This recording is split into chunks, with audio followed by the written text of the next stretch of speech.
How to get highest by Krishna and Buddha. जो भगवान कृष्ण और भगवान बुद्ध के हिसाब से आप दुनिया के सबसे जो बड़ी चीज़ है उसे कैसे हासिल कर सकते हैं, इसी के लिए चर्चा कर रहे हैं। भगवत गीता के अध्याय 14 में 3 गुण शीर्षक से भौतिक प्रकृति के 3 मूलभूत गुणों या स्वरूपों की प्रकृति का वर्णन किया गया है। सत्व मतलब अच्छाई, रजस मतलब जुनून, तमस मतलब अज्ञान। ये गुण मानव व्यवहार को प्रभावित करते हैं और शाश्वत आत्मा को भौतिक शरीर से बांधते हैं। तो ये गीता के 14वें अध्याय से हम आज शुरू करेंगे आपको और बताएंगे कि दुनिया की जो सबसे जो अच्छी चीज़ें हैं जो भगवान बोल के गए हैं, ताकि आपको कुछ सफलता मिलना है तो भी, या ज़िंदगी को बेहतर बनाना है तो भी, या ज़िंदगी में खुश रहना है तो भी, ज़िंदगी के कष्ट को ख़त्म करना है तो भी, इस ज्ञान से आपको सारे चीज़ समस्याओं से मुक्ति मिलेगी। तो उन्होंने कहा कि प्रकृति और पुरुष ये दोनों से संसार बना हुआ है। प्रकृति जो हम नेचर बोलते हैं, पुरुष जो भगवान बोलते हैं, इसको हम ऐसे भी ले सकते हैं शरीर और आत्मा। शरीर का हो गया प्रकृति, आत्मा हो गया परमात्मा का अंश है। तो इसी से संसार बना हुआ है और संसार में जो प्रकृति है वो 3 गुणों से बना हुआ है। सत्व मतलब अच्छाई, रजस मतलब जुनून और तमस मतलब अज्ञान। इन सत्व, रज और तम गुण 3 गुणों से बना हुआ है और ये 3 गुण जो है मानव के व्यवहार को प्रभावित करते हैं। आगे चलते हैं। सत्य जो है आपको पवित्रता, ज्ञान और सद्भाव से जुड़ा हुआ है, या खुशी और ज्ञान के प्रति आसक्ति के माध्यम से बांधता है। रजस गतिविधि, इच्छा, बेचैनी से जुड़ा हुआ है, यह कर्म और उसके फलों के प्रति आसक्ति के माध्यम से बांधता है। तमस अंधकार, जड़ता, अज्ञानता की विशेषता है, यह लापरवाही, आलस और नींद के माध्यम से बांधता है। या नींद का मतलब हुआ कि जो खराब नींद, मतलब नींद या तो बहुत ज़्यादा या बहुत कम, क्योंकि नींद सही मात्रा में होना अच्छी बात है। तो यहाँ पे जो भगवान श्री कृष्ण कहते हैं, कुछ ऐसे लोगों का स्वभाव होता है जो दूसरों के लिए अच्छा करना चाहता है, वो अपने जीवन में भी खुश होना चाहता है, दूसरों को भी खुश रखना चाहता है। रजस होता है जो हमेशा कुछ इच्छा है, कुछ ऐसे करना वैसे करना है, लेन देन, जैसे पॉलिटिक्स होता है या बिजनेसमैन होता है, वो हमेशा लेन देन पर दिमाग लगाता है, वो रजस गुण होता है। यानी कर्म और उसके फल के प्रति आसक्ति के माध्यम से बांधता है। तमस अंधकार, जड़ता, अज्ञानता है, यानी इग्नोरेंट कहने का मतलब जैसे आप दारू पी रहे हैं, शराब पी रहे हैं, खैनी खा रहे हैं, ना आपका फ़ायदा है ना किसी और का फ़ायदा है, सबका घाटा ही घाटा है। तो ये तमस गुण हुआ। तो लोग जो है ये तीनों गुणों में रहते हैं, या तो सत्य गुण किसी और का अच्छा सोचते हैं, रजस गुण या तो लेन देन वाले हो, तमस गुण जो किसी का फ़ायदा नहीं हो, चोरी डकैती, नशा करना, गांजा पीना, बीड़ी पीना, सिगरेट पीना या नशा किसी तरह का करना, तो ये तमस गुण का उदाहरण है। तो भगवान श्री कृष्ण कहते हैं यही 3 गुण जो आदमी किसी न किसी गुण में रहता ही है और यही आदमी को उसके जीवन में बांध के रखता है, प्रकृति में बांध के रखता है। कृष्ण बताते हैं गुण व्यक्ति के विचारों, कार्यों और भाव को प्रभावित करते हैं। मृत्यु के समय जिस गुण का अधिकता होता है, अगले जन्म का प्रकृति वही, यानी कहने का मतलब आपका जो पुनर्जन्म होता है उसके लिए जो यही गुण जरूरी है। बोलता है जिस मृत्यु समय में अगर सत्व गुण से प्रभावित होता है तो उसका अच्छे जगह जन्म होता है, और तम गुण से प्रभावित होता है उसका बुरे जगह जन्म होता है। कृष्ण को, अर्जुन को जो है बोले वैराग्य और समता की खेती करके इन गुणों से ऊपर उठने की सलाह देते हैं, जो अंततः जन्म और मृत्यु के चक्र से मुक्ति को ले आते हैं। पूरे ज्ञान का जो यहीं पे केंद्र है कि वैराग्य का मतलब डिटैचमेंट, समता का मतलब होता है एक जैसा, वैराग्य मतलब डिटैचमेंट। जैसे कि आप कोई काम कर रहे हैं तो उस वक्त आपको बाकी काम को भूल जाना चाहिए, पूरी तरह फोकस उस काम को करना चाहिए, बिल्कुल जिसे मेडिटेशन बोलते हैं, ध्यान कहते हैं, वैराग्य हुआ, डिटैच्ड, फुली डिटैच्ड। और समता का मतलब होता है कि आपके पास सपोज आप जा रहे हैं कोई काम करने, कोई आपको अच्छा कहे, कोई आप बुरा कहे, फिर भी आप काम करते रहते हैं, उसमें आपको प्रभावित नहीं हो जाते हैं। जैसे मान लीजिए अब एक आदमी गाड़ी चला रहा है और उसके बारे में कोई बोला है आप अच्छा चलाते हैं या ख़राब चलाते हैं, लेकिन दोनों परिस्थिति में वो आदमी का मन विचलित नहीं होता और अपने गाड़ी चलाने के फोकस किए रहता है। जैसे आप कोई काम करने जाएंगे तो कोई आदमी ऐसे होंगे जो कुछ कहेंगे अच्छे हैं, कुछ कहेंगे बुरे हैं, और अगर आप उसके प्रतिक्रिया देने लगेंगे तो आपका काम फेल हो जाएगा। जैसे आप दवा लाने जा रहे हैं और दवा लाना बहुत ज़रूरी है आपके घर के किसी सदस्य को ठीक करने के लिए, रास्ता में कोई आपको बहुत अच्छा से बात कर रहा है या कोई बुरा से बात कर रहा है, कोई मान कर रहा है, अपमान कर रहा है, तो आप उस मान अपमान से प्रतिक्रिया नहीं देते, आप सीधे तौर पे जाते दवाई लाते हैं, अब फिर लाके जल्दी से जिस काम के लिए कि दवा देना जरूरी है, इसलिए आप सारी चीज़ को भूल जाते हैं। जीवन में यही चीज़ बोलते हैं, इस समता की खेती करने का मतलब आपको कुछ भी कहे, अच्छा कहे चाहे बुरा कहे, मान कहे चाहे अपमान करे, आपका प्रशंसा हो या कुछ भी हो, लेकिन आपको अपने अंदर की जो स्थिति है उसको बदलने नहीं देना है। तो वही वह समता की खेती, यानी एक समान भाव रखना। तो भगवान श्री कृष्ण कहते हैं जिस लोगों में ये गुण हो जाता है, जो मान और अपमान से ऊपर उठ जाता है, सुख और दुख से ऊपर उठ जाता है, जो दोस्त और दुश्मन से ऊपर बैठ जाता है, पुण्य और पाप से ऊपर उठ जाता है, वो मेरे जैसा हो जाता है। परमात्मा को मान अपमान से कोई फर्क नहीं पड़ता है। परमात्मा इन सब चीज़ों से मुक्त होता है। तो ये भगवान श्री कृष्ण कह रहे हैं कि अर्जुन को कि डिटैचमेंट और समता को अगर तुम मानोगे तो इस गुण से बाहर निकल जाओगे, जो अंततः तुमको जन्म और मृत्यु के चक्र से मुक्ति को ले जाएगा, यानी सुख और दुख से मुक्ति ले जाएगा। और मेरा ही वही नेचर है, मेरा वही रूप है जहाँ पे आके तुम्हें कोई कष्ट खत्म हो जाएगा, क्योंकि मन के अंदर तुम्हारे कोई कष्ट ही नहीं रहेगा, क्योंकि मन से तुम उस कष्ट को, मान अपमान दोनों को एक जैसा समझ रहे हो। तो यही भगवान श्री कृष्ण का था। अब आगे चलते हैं भगवान बुद्ध के बारे में कैसे बताते हैं। बुद्ध निर्वाण प्राप्त करने के लिए एक स्पष्ट मार्ग की रूपरेखा बनाई, जो बौद्ध धर्म में अंतिम लक्ष्य है। यह मार्ग मुख्य रूप से 4 आर्य सत्य और आर्य अष्टांगिक मार्ग में समाहित है, यानी 4 सत्य है और 8 उसका सत्य से निकालने का एक रास्ता है, उसमें बताया जाएगा आगे।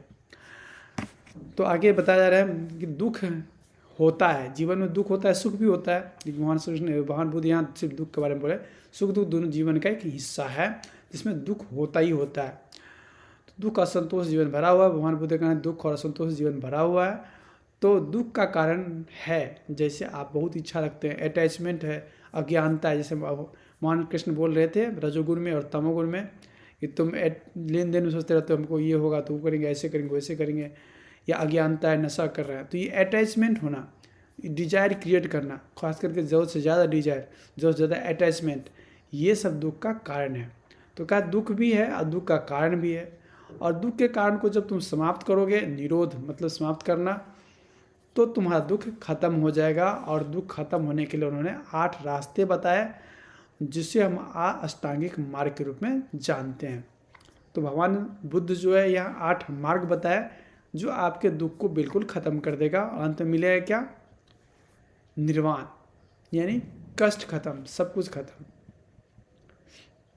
आज अष्टांगिक मार्ग में सम्यक समझ है, वास्तव और 4 अस्तित्व की प्रकृति को समझना, इन नॉलेज को, अपने दिमाग को सम्यक इरादा, आपका जो इरादा है, जो डिजायर है, नैतिक और मानसिक आत्मसार प्रति प्रतिबद्धता, यानी डिजायर को सही करना, कितना डिजायर, सही से बोलना, सम्यक वाणी, सम्यक कार्य, सही नैतिक और गैरनैतिक हानिकारक कार्य नहीं करना, अपने काम को अच्छा से करना, सच बोलना, देख रहे वाणी में लिखा ही हुआ।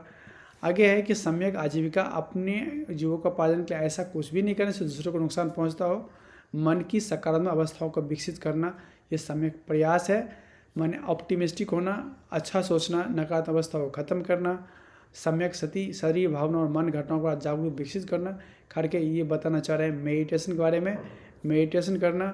और लास्ट में जो है समाधि, जब बिल्कुल मेडिटेशन के लास्ट पॉइंट पर पहुँच जाना। तो अल्टीमेटली गोल है आपका क्या है कि आपको अपने लिए भी अच्छा करना है, औरों के लिए भी अच्छा करना है।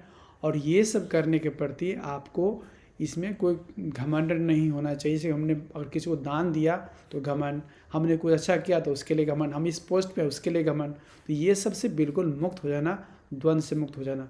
भगवान श्री कृष्ण भी यही कहते हैं। इन सिद्धांतों को पालन करके व्यक्ति निर्वाण प्राप्त करने आवश्यक ज्ञान, नैतिक आचरण, मानसिक अनुशासन विकसित कर सकते हैं, जिसकी विशेषता दुख की समाप्ति और पुनर्जन्म का चक्र से मुक्ति मिलना है। जो भगवान बुद्ध यहाँ बोले पुनर्जन्म का चक्र, वही भगवान श्री कृष्ण बोले हैं। आप देख सकते हैं यहाँ बोल रहे हैं कि अंततः जन्म और मृत्यु के चक्र से मुक्ति को ले जाता है। तो भगवान श्री कृष्ण यहाँ पे बोले हैं कि सब जो गुण है यहाँ पे, सत्व गुण, पवित्रता, ज्ञान, स्वभाव जुड़ा हुआ या खुशी और ज्ञान के प्रति आसक्ति के माध्यम से, यहाँ ये भी आसक्ति के माध्यम आता है। सत्य मतलब लोगों के लिए भला करना, संत हुआ, साधु हुआ, ये सब। लेकिन उनके अंदर भी साधु होने का घमंड होता है। साधु होने के ये होता है कि गो होता है कि हम साधु हैं इसलिए हम अच्छे हैं, बाकी लोग बुरे हैं।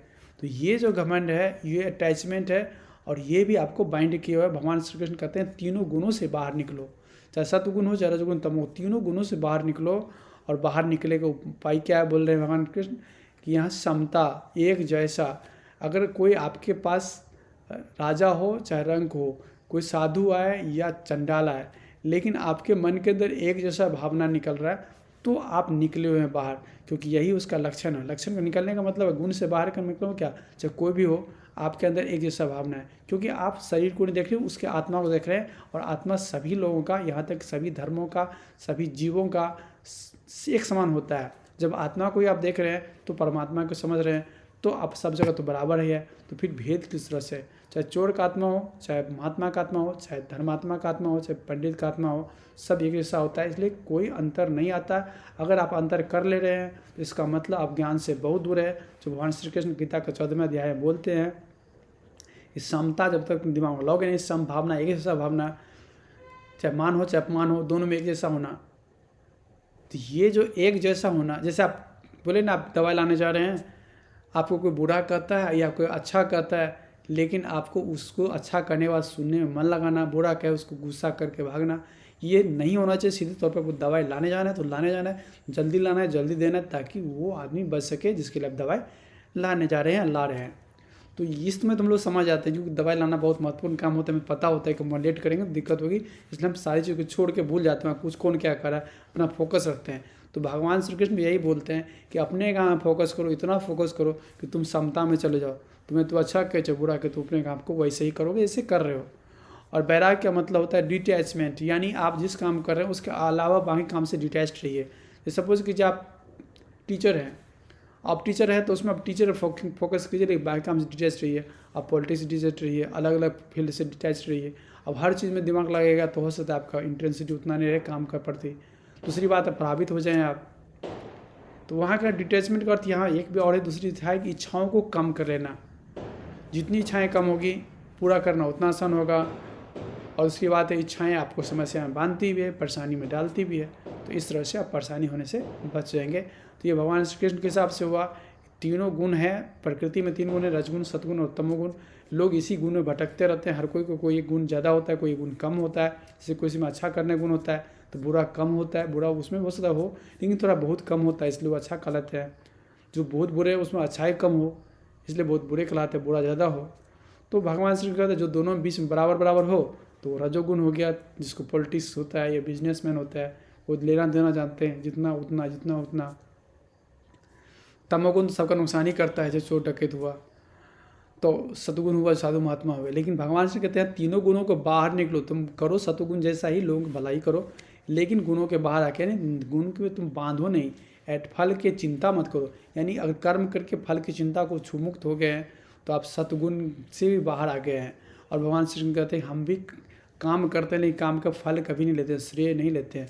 महाभारत युद्ध में कभी नहीं कहे अर्जुन हम ही तुमको जिता दिए। इसी तरह तुम्हारा खेल है, तुम्हारा प्रकृति है, हम तुम्हारा माध्यम है।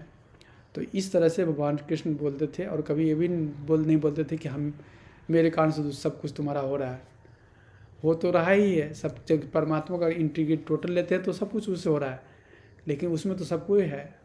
तो क्वेश्चन उठता है यहाँ पे कि आपको फल की चिंता किए बगैर काम करना है, अपने काम को इतना फोकस में करना, बाकी काम को भूल जाए। और समता, एक जैसा भावना रखना, चाहे कोई अच्छा कहे चाहे बुरा कहे, अपने काम को मन से करते रहना है। तो यही पॉइंट सब है, इसी पॉइंट को समझ के आगे काम हो सकता है।